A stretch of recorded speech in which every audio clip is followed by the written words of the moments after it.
Boa tarde, galera. Mais um vídeo do Debate Rafa.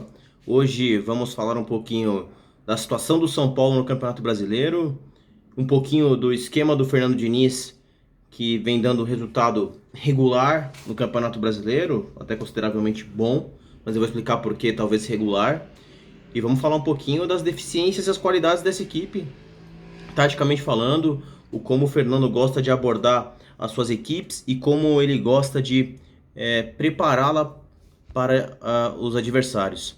Vamos falar um pouquinho da como estava a nossa tabela. Então é inegável que o São Paulo teve uma tabela muito favorável nesse começo de campeonato. Então, só para relembrar vocês, o São Paulo ia estrear contra o Goiás, fora de casa, que tinha subido há pouco. Fortaleza, o Vasco, que vinha em crise também. Bahia em casa, Sport fora. O Sport que teve um campeonato pernambucano muito irregular e brigou para não cair. Depois, Corinthians em casa, Atlético Mineiro fora, Fluminense em casa e Bragantino em casa. Então, São Paulo teve uma sequência nas 10 primeiras rodadas muito favorável. Inclusive, teve um jogo adiantado do Atlético Paranaense em casa. O São Paulo teve mais jogos em casa do que fora. E isso favoreceu muito para o aproveitamento do São Paulo estar melhor. Tanto que nos últimos jogos, o São Paulo teve uma séria dificuldade de vencer. Então, foram apenas 2 vitórias, uma derrota e 2 empates. O retrospecto do São Paulo, quando veio começar a pegar esses times um pouco mais fortes, como o Santos, por exemplo, e o Atlético Mineiro, o desempenho caiu um pouquinho. Então, vamos separar isso, e por isso eu entendo que o desempenho do time é regular, não bom, não ótimo. Teria sido muito bom se tivesse ganhado todos os times pequenos, ganhado do Bahia no Morumbi, ganhado do Bragantino no Morumbi e arrancado o empate, especialmente do Atlético Mineiro fora e possivelmente do Vasco fora. Isso teria colocado o São Paulo hoje na liderança do campeonato, com uma situação um pouquinho mais confortável para os jogos mais difíceis que vêm a seguir, que ainda tem Internacional, tem Flamengo, tem uma série de outros clubes que o São Paulo, mais fortes que o São Paulo ainda vai enfrentar nesse retorno, essa segunda metade do primeiro turno do campeonato. Então o São Paulo hoje tem uma defesa importante, ainda é a quarta melhor defesa do Campeonato Brasileiro. A zaga do São Paulo, que falha em momentos chaves e é muito exposta, é a quarta melhor do campeonato. Isso vai muito também do nível de dificuldade dos clubes que o São Paulo pegou nessa primeira metade, porque os times que não fizeram gol no São Paulo tiveram oportunidades para fazer. O próprio Corinthians no 0-0, no 1-0, antes do gol do Brenner, no 1-1, depois antes do gol do Brenner, o Igor Gomes perde a bola logo na saída, na entrada da área, e o Luan tropeça na bola dentro da área. Então, o São Paulo deu muitas chances para os clubes menores que não aproveitaram. Os clubes maiores, como o Santos, como o próprio Vasco, como o Atlético Mineiro, aproveitaram essas oportunidades e judiaram do São Paulo. Então, nisso, a gente vai entrar um pouquinho na análise do time do Diniz. Só mais um dado para trazer aqui pra gente. O São Paulo tem o quarto melhor ataque, 7 gols, junto com Fluminense, Fortaleza e Ceará. É pouco. Pelos adversários que o São Paulo pegou, é pouco. O Inter pegou adversários parecidos com o São Paulo e tem 10 gols de média. O Vasco tem 8 gols. Então é pouco. Só em efeito de comparação também sobre a defesa, o Vasco hoje tem uma defesa melhor que o São Paulo. Então o Vasco toma menos gol e faz mais gol. Ambos pegaram times similares, com uma dificuldade talvez até menor, então, com relação a outros times grandes. Então, o Vasco e o São Paulo tem uma comparação boa com relação ao ataque versus defesa. Então, os números do Vasco são melhores nesses dois âmbitos. Isso causa um pouquinho de alerta e atenção, que mostra que o trabalho não está sendo ótimo nem bom por parte do Fernando Diniz. Então, a gente vai falar do esquema do Fernando Diniz, que antes da parada atuava num 4-3-3 tradicional, com o Antony de um lado, o Vitor Bueno para o outro, onde o Vitor Bueno vinha fazer muitas vezes a meia esquerda e o Reinaldo ia para o corredor. E aí eu lembro do gol contra a LDU que o Reinaldo Cruz e o Daniel Alves fazem da área, com 3 jogadores vindos de trás, eles, Igor Gomes, Daniel Alves com mais liberdade, o Tietchan um pouquinho mais preso. Na saída de bola, quando o São Paulo tá com a bola, os dois zagueiros abrem, o goleiro vira líbero atrás da zaga para sair jogando a lá futsal. 1 ou 2 volantes vêm para buscar a saída de bola e o time deveria vir junto para ocupar os espaços que o time adversário vier para pressionar o São Paulo. Tá certo? E aí tem 2 pontos. Aí tem um pouco de como o Guardiola e o Klopp jogam quando tentam sair dessa forma, que não é sempre, aliás. O Diniz é mais insistente nesse ponto do que o São Paulo. As linhas todas têm que se retrair junto, não pode ficar espaçado. Lembre-se, todo mundo tem que estar compacto para se houver falha ter cobertura, coisa que não aconteceu no São Paulo nos gols tomados nos últimos jogos, não houve. Atlético Mineiro, LDU, River Plate, isso não houve, tá?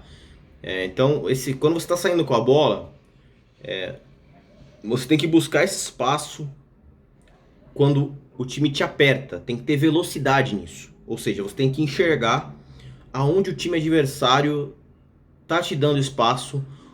A segunda linha, aí estamos falando do goleiro, 2 zagueiros, um volante ou 2. Na sequência, 2 meias, os laterais que foram enfiados, consequentemente os atacantes. Essa segunda linha tem que vir ocupar esse espaço, pedir a bola e receber e proteger. Virar o corpo e avançar.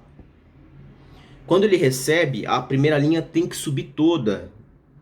Para caso outra roube a bola, tá já apertando o time adversário e também colocar o atacante adversário em posição de impedimento. Então, as 4 linhas deveriam ter movimentos juntas. As 3 linhas, as 4 linhas, dependendo de como tiver posicionada a equipe. Se fosse no 4-4-2, as 2 linhas e a terceira linha de 2 atacantes marcando o zagueiro. No 4-3-3, 1, 2, 3 linhas. No 4-1-3-2, são 4 linhas. Todas as que tá compacta. Para dar opção de passe e caso perca a bola, toda a linha pressionar a linha adversária para não haver lançamento nas costas, para não haver troca de passe rápido sem o meio da cobertura e para cobrir eventual falha. O São Paulo do Diniz falha muito nesses pontos. O São Paulo do Diniz, como o Rica Perrone disse muito bem, inclusive, troca muito passe. E aí não estamos falando aqui muitas vezes quando a defesa adversária está postada, como no treinamento, 2 linhas de 4, ou uma linha de 5, ou uma linha de 4, uma linha de 5, um atacante, como eles treinam defensivamente, prontas para receber a defesa, o São Paulo não consegue criar. Roda a bola e cruza na área sem o centroavante bom do cabeceio. O que fazer? Aí, pessoal, muita gente fala, velocidade. Não é só velocidade. A gente não está colocando 2 pessoas num tiro livre de 100 metros e mandar eles correrem. Não é um contra-ataque. Estamos falando de agilidade, que é um pouquinho diferente, posicionamento e a busca pelo melhor espaço. E pelo melhor passe. O que pode gerar mais perigo, não exatamente o passe mais fácil. Hoje o São Paulo busca o passe mais fácil. O time do Diniz busca o passe mais fácil. Um pouco, o Gabriel Sara tá lá para isso. Ele tenta o passe mais difícil do que outros meias do São Paulo. Tá difícil você ver o meio do São Paulo atuando com passes difíceis para finalização. E os atacantes se projetando no espaço livre, fazendo a diagonal, com o passe encontro. Então, o time do Diniz, em termos de ataque, posicionamento e saída de bola, tem muita deficiência porque ele não sabe o momento de escolher o lançamento ou o toque. Tá? Ele não busca o espaço, mesmo para um lançamento.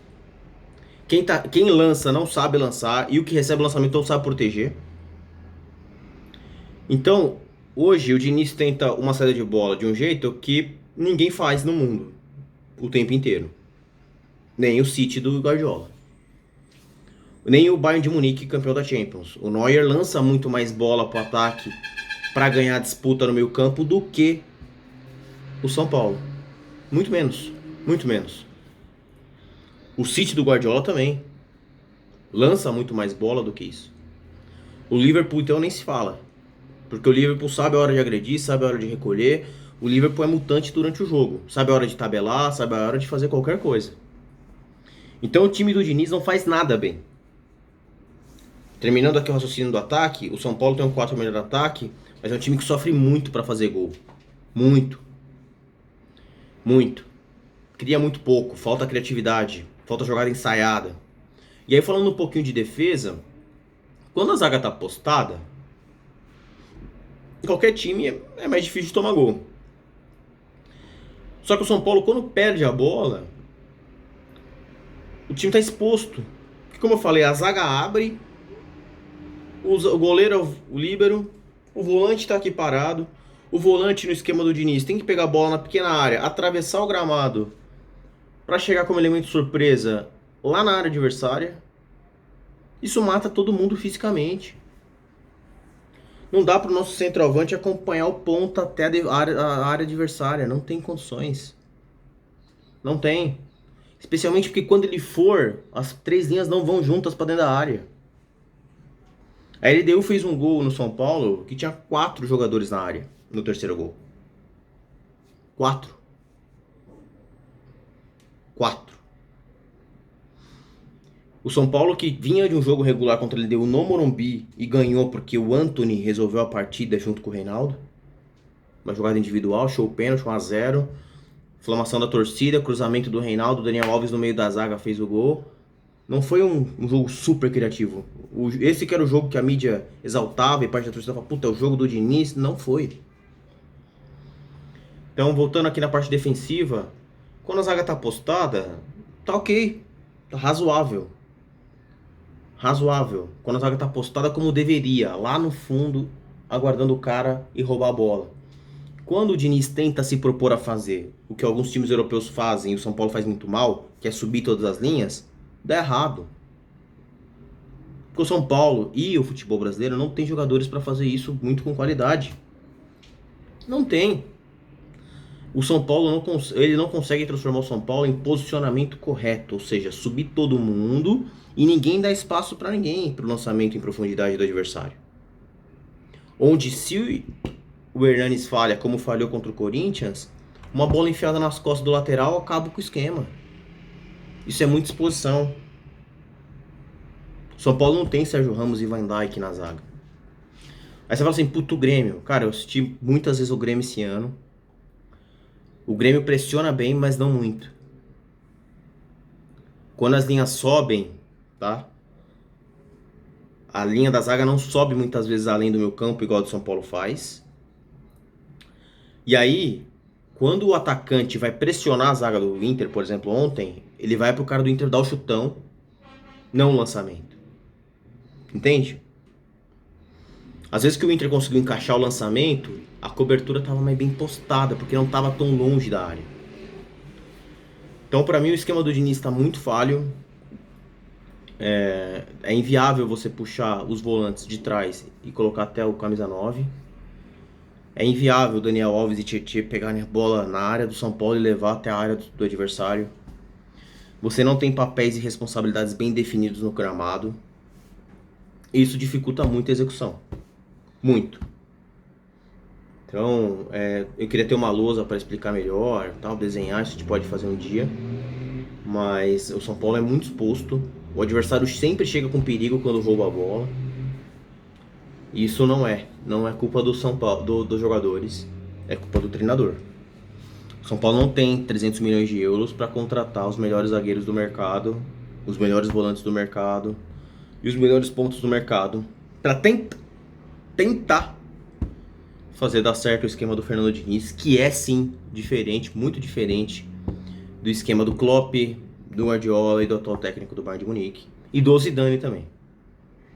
Tá, então a gente tem muitas diferenças. O pessoal da Europa tenta algo diferente, mas com jogadores diferentes também. Os melhores jogadores do mundo estão lá.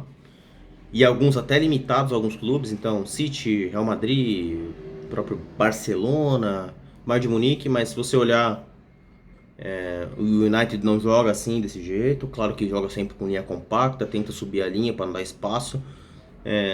O próprio Chelsea não estava jogando assim. Tem várias formas de se jogar na Europa do que a saída futsal do Diniz. Então o São Paulo tem uma grande deficiência e, claro, ou muda o jeito de pensar e de atuar, ou não serve. Eu acho que ele não vai mudar. Eu não acredito no trabalho do Fernando Diniz, então por isso eu mudaria ele. O vídeo ficou longo, quem pôde assistir eu agradeço. Um grande abraço e até a próxima.